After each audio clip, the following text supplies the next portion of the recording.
Hi, I'm Lippy. And I'm Grumpy. Together we're Lippy and Grumpy Do Podcasting. In this episode, Price Phillip, the Red Flag Act, dodgy private eye advert, and Lippy's eye test.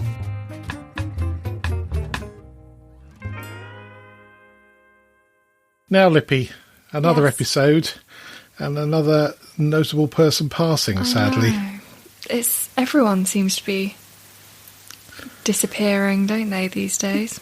Well, I'm not sure about everyone, but people of a certain age, and Yes. as last week, not necessarily of a certain age, but yes, obviously Prince Philip's been ill for a while. It wasn't a great surprise, but it's still a bit of a shock. Having experienced that, somebody's ill when they're on their way out, but it's still a bit of a wrench. Yes, I think most of the nations grieved in one way or another. Yeah, definitely. He was, it has to be said, the master of the one-liner. There's no two ways about it. He was comedy on legs. Very good at breaking the ice, very good at sometimes saying perhaps the wrong thing. Yes. I hadn't realised he had so many interests. And sadly, you often only find this sort of stuff out when somebody passes. And he really did have his interests, fingers in many pies, as they say. Oh, and all the pies. One picture did catch my imagination. There was a picture of the Queen giggling, I would have said. Like a schoolgirl. Like a schoolgirl. Yes. She reminded me of my grandmother, actually. She used to giggle like that. Next to her was Prince Philip in his regimental uniform, and apparently there was something to do with a swarm of bees at a function they were attending, which was why they were laughing. But they've been together for so long, I can't begin to imagine how she's feeling. It's like 70 odd years or something they've been together. Amazing, very sad. Interesting to see that he designed his own hearse based on a Land Rover. Yes. I saw that, actually. Yeah, pleased me, and it'll please some of my friends with Land Rovers as well. And not He was the a new country stuff. boy, wasn't he? He always had been. Was. Anyway, last week we finished with a grumpy fun fact about cars. Specifically breaking the speed limit, and the first person to be issued a speeding ticket at a massive 8 miles an hour. Well, on the basis this is history rather than cars, I did a bit more research into it. Oh, yeah, sure. So in 1865, the Locomotive Act was passed, which stipulated that any self-propelled road vehicle had to be preceded by a person walking at least 60 yards ahead and carrying a red flag. And it was known as the Red Flag Act, which was repealed on the 14th of November 1896. Those with good memory from last week will remember that Walter Arnold received his fine on the 28th of January 1896.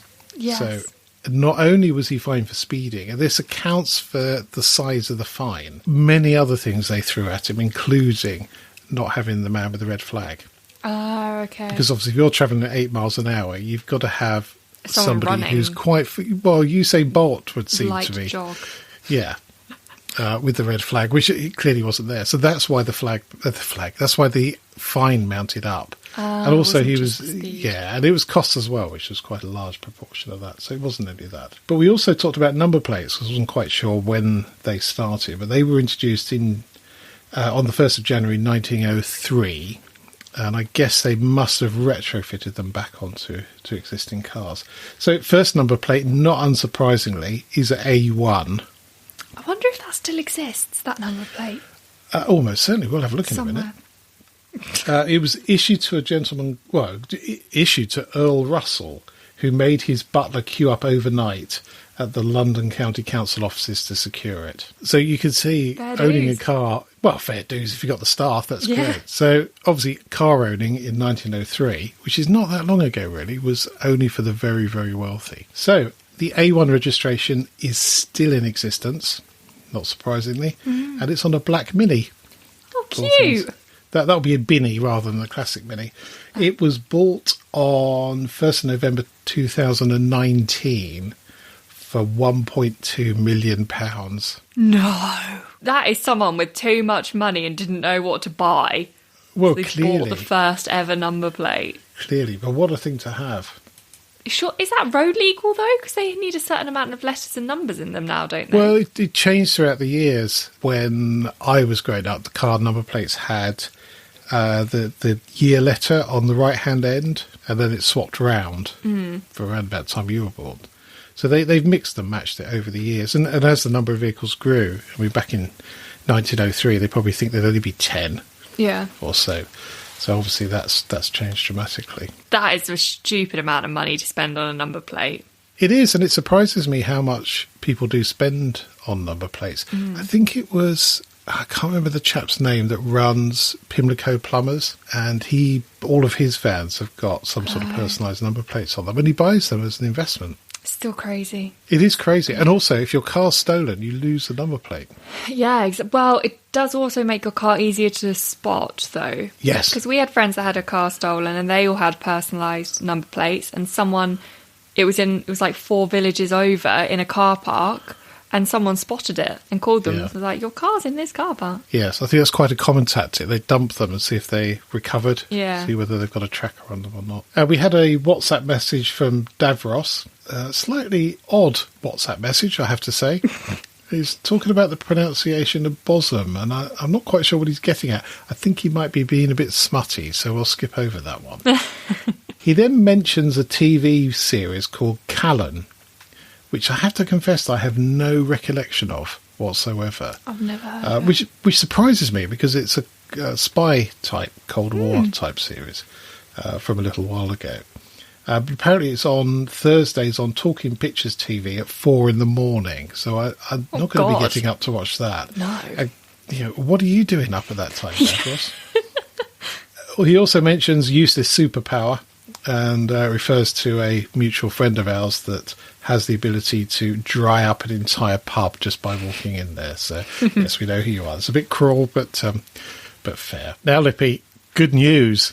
Yes. The Apprentice is coming back. I do like The Apprentice, especially at the start, because there's so many dumb people on it. I'm not a fan of reality TV programmes, but I think The Apprentice is as far from reality as you can actually get. It is, well, the word I can't use. It is cannon fodder, basically. Yes. And it is hilarious. But I think we'll be covering that in some detail. Definitely. Because there's nothing like over-ambitious people jumping across one another to win a prize, to bring out the worst. Yeah, it's the introduction bit at the start where they tell you about who they are. I always absolutely love that bit. They are crazy, aren't they? Maybe we should do our own, actually. Yeah. What we would say if we were on The Apprentice. We'll do our own audition videos. Maybe we'll do that, stick it on YouTube. That would be hilarious. We should do that. That would be quite funny, wouldn't it? I think I've got a big enough head to do one of those. Well, I would just say some utter nonsense. So, as long as you throw in some buzzwords and use the word business a lot. Yes. There must be a drinking game for The Apprentice. There must be. But it's on a Monday night, isn't it? You don't want to be getting drunk on a Monday night. I can't remember what night it's on. I think it's towards the back of the week. But all the days are the same now, so it doesn't matter. That is true. But some of the days I still do have to get up earlier to walk downstairs to turn my laptop on. Yes, that's very true. Yes, very true. Yes.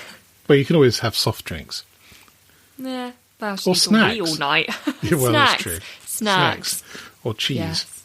Cheese. Oh, yeah. Yes. Yeah, that's a good idea. And last week's Private Eye had a very strange advert in the classified at the back. And I've, since a small child, I've always been obsessed with classified adverts. I don't know why. But this one, I'll be talking about the Cold War as we did a few minutes ago. It sounds like something along those lines. So I'll go read it out. So it had John Higson, late of TSB Shrewsbury, sometime tramps Batman, peripatetic cost accountant, is urgently sought by an old friend who wishes to recover Claudio Montevardi's book on brewing, and then a box number, which is crazy, quite frankly. I don't know what a tramps Batman is. I don't know whether that's Batman as in, I am Batman, or whether it's a cricket term. Do you think he meant sometimes trumps Batman?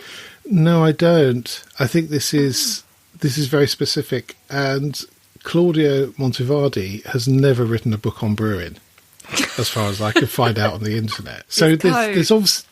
It is definitely code. There's no two ways about it. There's a hell of a lot of code in there. That's some dodgy deal going down. It's And they've coded it and put it in private eye. yes, or it's a trigger for something. Or that. Some world event, maybe. Maybe. Or maybe it's a bit of fun by somebody with a bit too much money. Yeah. I am slightly tempted to write to box number 154401 and see what happens. And I'm very intrigued by that. I should have had one today, actually. It'd be interesting to see whether there's a letter about it in the following issue. But yes, So if there that caught isn't, my then eye. write something to them. See what they Possibly, say. yeah. May have missed the boat on that one a little bit. Now, I have more digging through the earth news. Oh, no. Oh, yes. I don't think there's any more we can elaborate on this. There is. This is There incredible. is. Okay. However, it only works on an Android phone. Okay. Doesn't work on iPhone. So I've been able to look at it, but unfortunately you won't. Anyway, it's a thing called Flume, and it's from Google. And there's a website called experiments.withgoogle.com, which is full of little projects people have been working on. Cool. And this one, you load it onto the phone and you point it at the floor, and there's a bit of wiggling going on. I struggled to get it to work for a bit. And then it's like one of these camera obscuras. So it then zooms through to the other side of the earth, depending on how you've got the phone tilted, and then gives you an image of the other side. So I was through to Wellington in New Zealand, which is quite cool. And you see the satellite image from that area in a hole on the floor. Yeah, it's very good. Yeah, thought that was very good, and avoids any nasty digging through very hot bits or bouncing up and down, and all those useful things we've learnt. You're glazing over. Do you know what it was? It was my air freshener just went off and that took my attention and then I was gone. So an air freshener is more exciting than learning about digging through the earth. Well, that's... Well, I feel like we've learned all we can learn about digging through the earth. Well, it's not a clearly we good haven't. idea. Either you'll die or you'll just get shot back up and down until you die. We have learnt quite a lot, has to be said. So anyway, moving on. You had some eye news. I did. I had an eye appointment today because I misplaced my glasses and I haven't been since 2015. I found out when I was there. I knew it had been a few years. I didn't realise it had been that long, to be honest. Yeah. So just went for a little checkup. But they take a picture in the standard eye test. They take a picture of the back of your eye now, which I don't remember them doing in 2015. Well, I guess that was a long time ago, 2015. I think I've had it a few times. Yeah. I tend to go every 2 or 3 years. Okay. Well, the reminder comes at 2 years. And I put it Yes. off until 3. And I don't know if it's normal for this to happen, but the guy that was doing my eye test let me have a look at it and fully showed me the picture of the back of my eye. And oh my God, it's not. It looks like an alien planet from memory. Yeah. It's really very strange. And then he was explaining what he looks for, which I wasn't, as a mild hypochondriac, I was not impressed with him telling me that if there's like a part of the bit that you look at, if it's bulging, that could indicate a brain tumour. I was like, Okay. don't tell someone like me that. No, not a good idea. But he said mine was very flat and there was no issues with it. I was like, okay, fine. Yeah. I think the other thing they look at is glaucoma as well. Yeah, and blood pressure.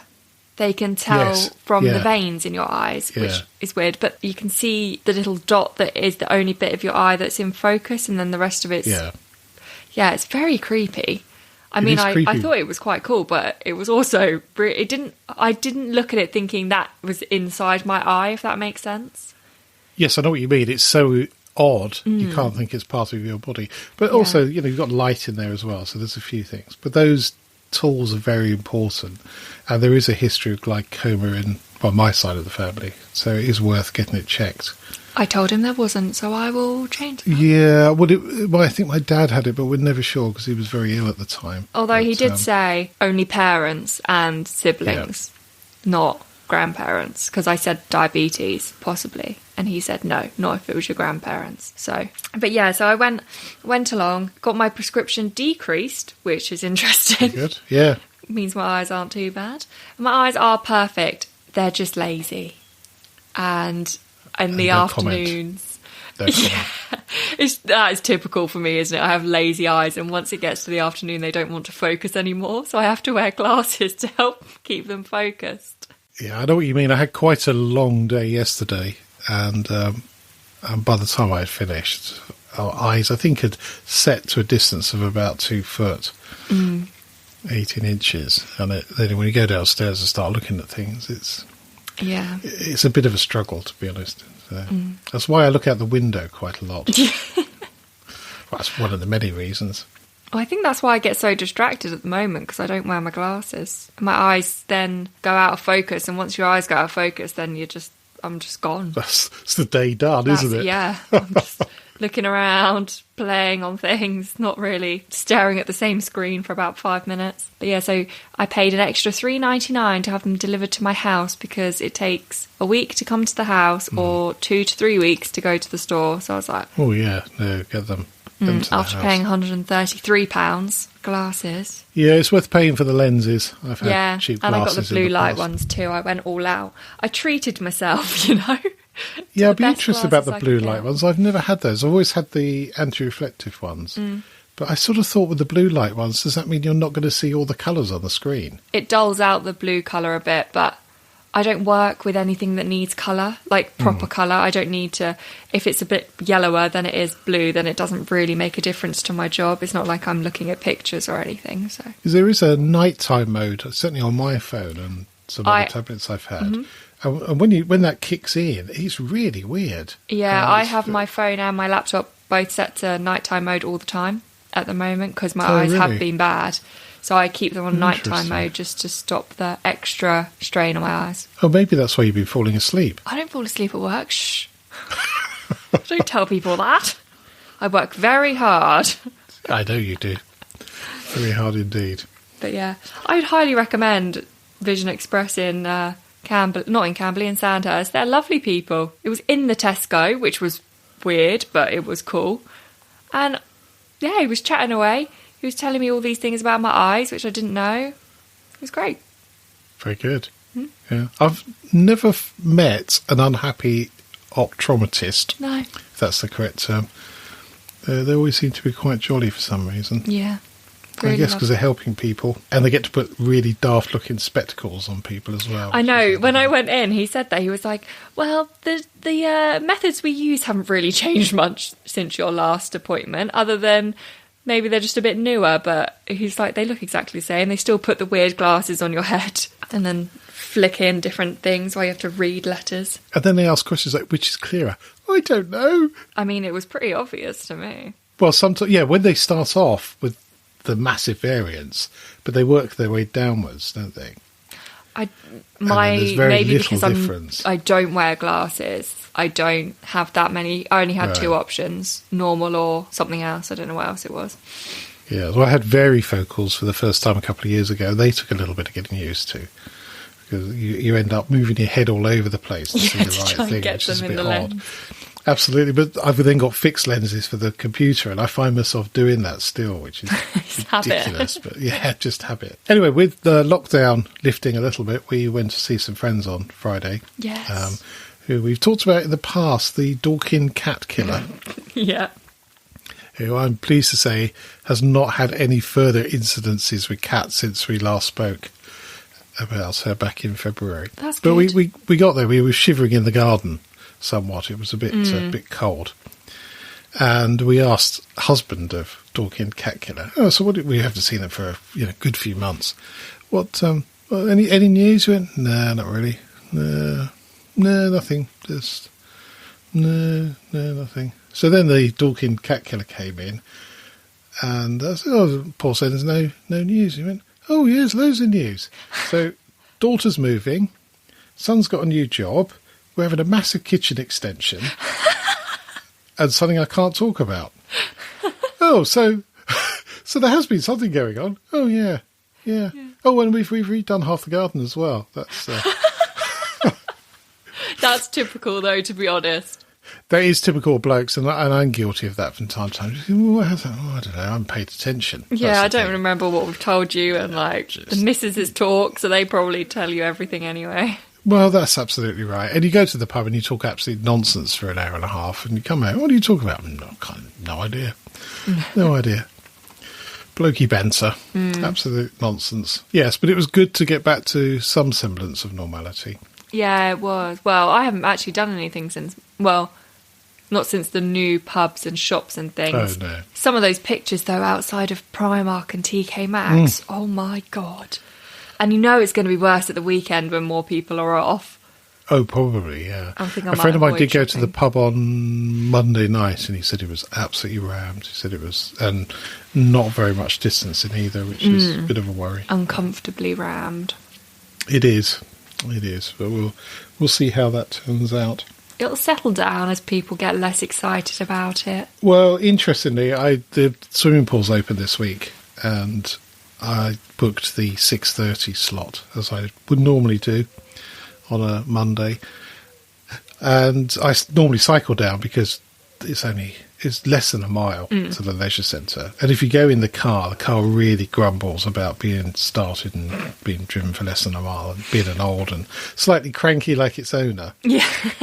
So I obviously haven't used the bike since December last year. So I'll just put it out on Sunday. Chain was a bit rusty, so I greased that up, put some air in the tyres, checked the lights, charged up the front light. Thought that'll be fine. So anyway, Monday morning, alarm goes off, get out of bed, put my shorts on, go out the front door. Oh, it's a bit chilly. Get the bike out, cycle down the road, get to the end of the road, and it starts snowing. Yeah. And it's really snowing, not just a little bit of it was like sleet. A blizzard. It was, and I'm thinking, I'm going to have to walk back. There's no way I'm going to cycle in this. It's far too dangerous. So fortunately, it wasn't settling on the road, so it wasn't really a problem. But the swimming pool was at maximum capacity, and I've never seen that at that time in the morning. I mean, there has been occasions where I've been there and there's been 2 of us in the pool. But there was, I think there was 8 in our section. And I'm the slowest. It was a little bit too many. But I went again this morning, and it was almost back down to normal, just the usual faces there. Yeah, it's people that want to go, and it's the only time that's left, so they're just going to go and do it then, isn't it? And then... Well, partially, but interestingly, the lady was saying that the late evening slot had been dropped, which was the one that she normally went for, which was only 4 people. But whether they'll reopen it or not, I don't know.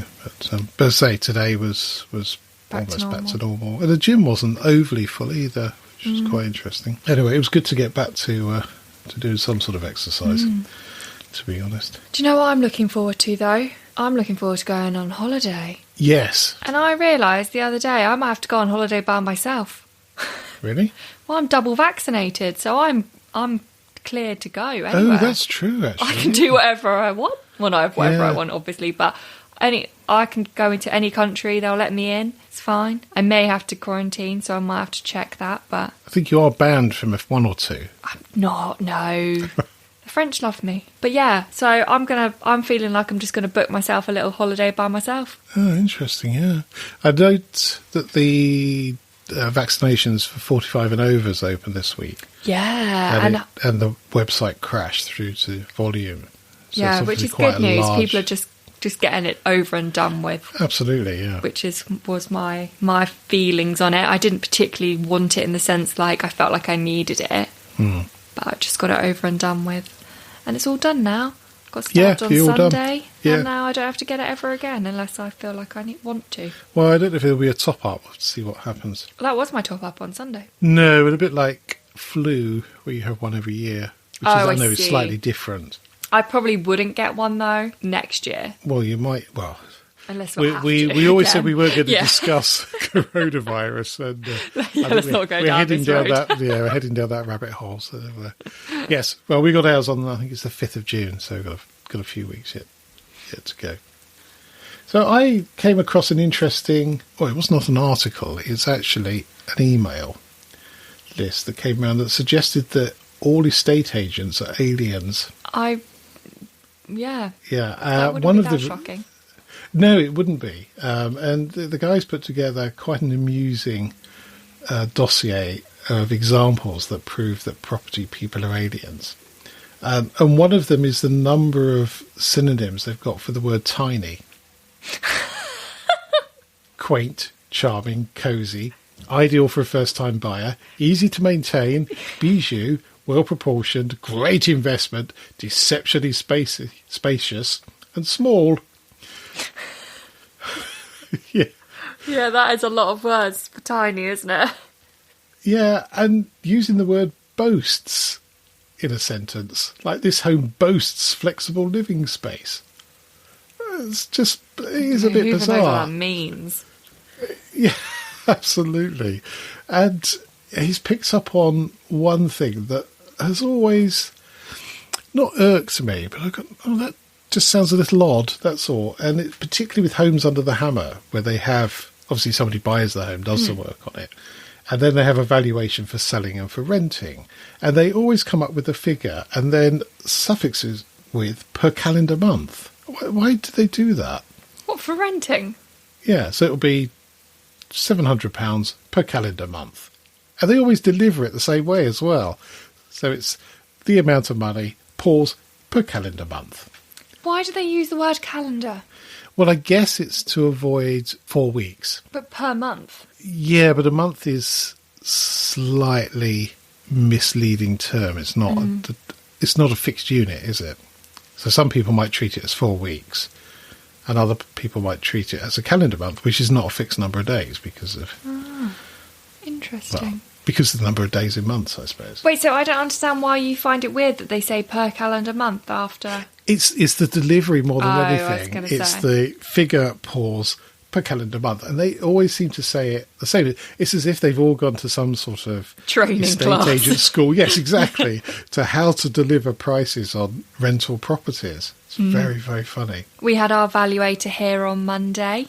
Valuator? What are they called? Not I valuator. don't know. That's a good word. He came to value the house, so I assume he's a valuator. I'm not sure it's a word, but it's a very good one. I like it. We're going to keep it. He valued the house, so that makes him a valuator. Evaluator. We can add that to the Lippy dictionary. But yeah, got some great news. He valued it at what we estimated it at, so Perfect. we're rolling through. We've just got contracts left now. Brilliant. Then we're moving. Gosh, so that might be sooner than June then. Hopefully. I mean, if we move before June, I will celebrate. Well, it depends, I suppose, on the people you're buying from. Who want to do our sale separately, so yeah, they've said they'll move to their parents' house. So Oh, that's very exciting then. I know, so excited. I'm getting a bit too carried away considering we haven't got a move date and I've just had a load of paint samples arrive. Are these the cards you were talking about? Yeah, Oh, that's a really good idea. Yeah, so they paint over lining paper so that you get as true a colour as they can do, and then it has a sticky back and you can just peel the back off, and you can stick it and move it, so you can put it in loads of different places in the room to see the different colours, because obviously it's slightly different colour depending on the light that comes in. Absolutely. So you can see what it's like all over. That is such a good idea. That's Such so a good much idea. better than those little pots, which must have made the paint companies millions of pounds over the years. I mean, we spent a small fortune on them and ended up with trade magnolia. So, what's the point, These really? are only £1 from this place, and if you get 4, you don't pay for delivery. Okay. So I paid £5 to get 5 colour samples. And if that was 5 pots of paint, that would at least be 20 quid, wouldn't it? They're normally I would like have 5 thought of so. one of those little mini pots. Super excited. I know all the colours. We're going for white with a bit of pink in it. Ah.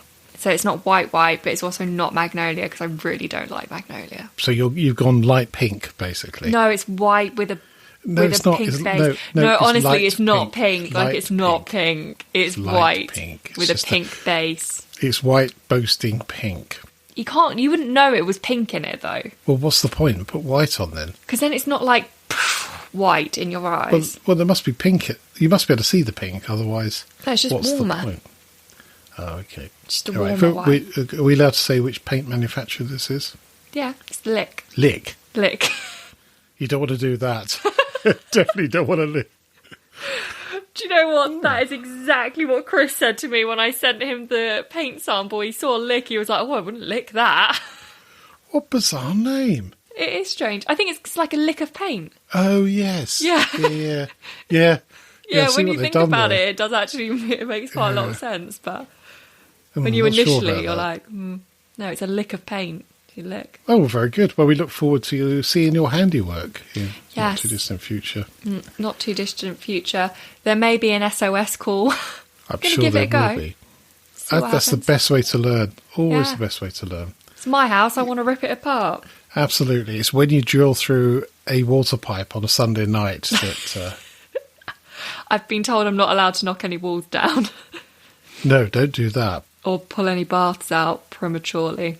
No, definitely don't do that. But also things like nailing or screwing down floorboards, which I did on a Sunday night once, and then went straight through a radiator pipe. Yeah, that's not fun. No, it's not fun.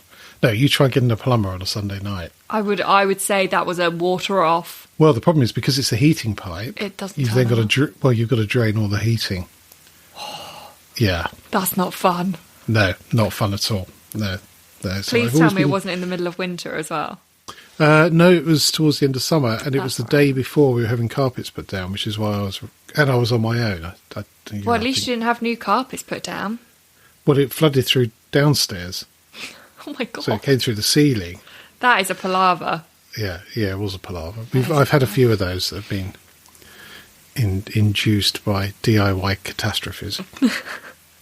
Well, hopefully I won't have as many as you. I'm not drilling, cutting, smashing. I might smash some stuff, but for fun rather than for, like, damage.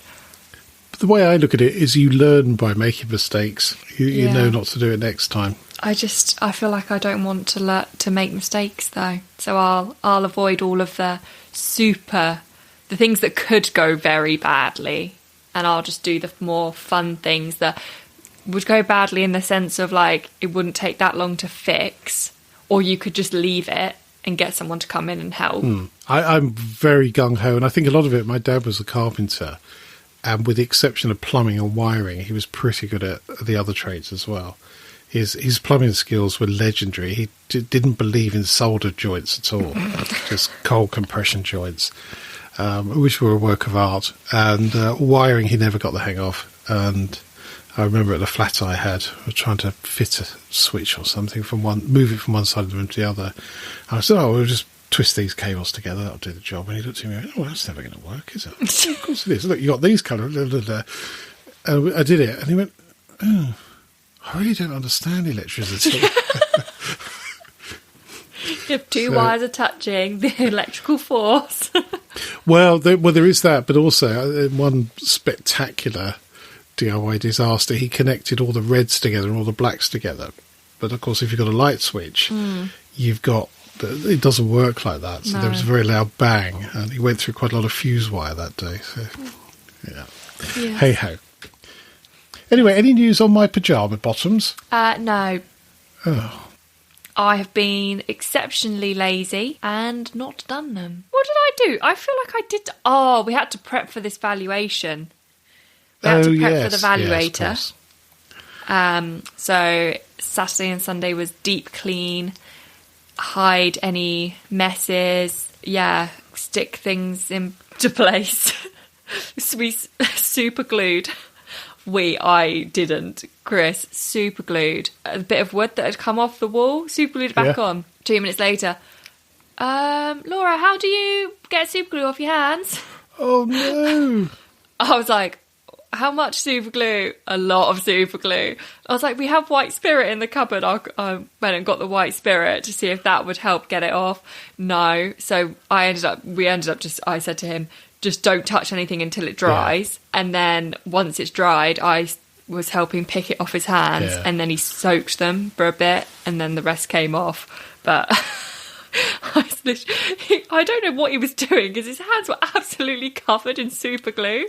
I was like, surely that's the one thing that you do very carefully and do not get on your fingers. Yes, you're better off using something like Gorilla Glue, the sort of like no nails, and stick it, that sort of thing, back on with. Because you've got a bit of time to move it, and also, you get it on your fingers, it's a nuisance, but you're not going to end up stuck to the wall, which, you can do spectacularly well with them.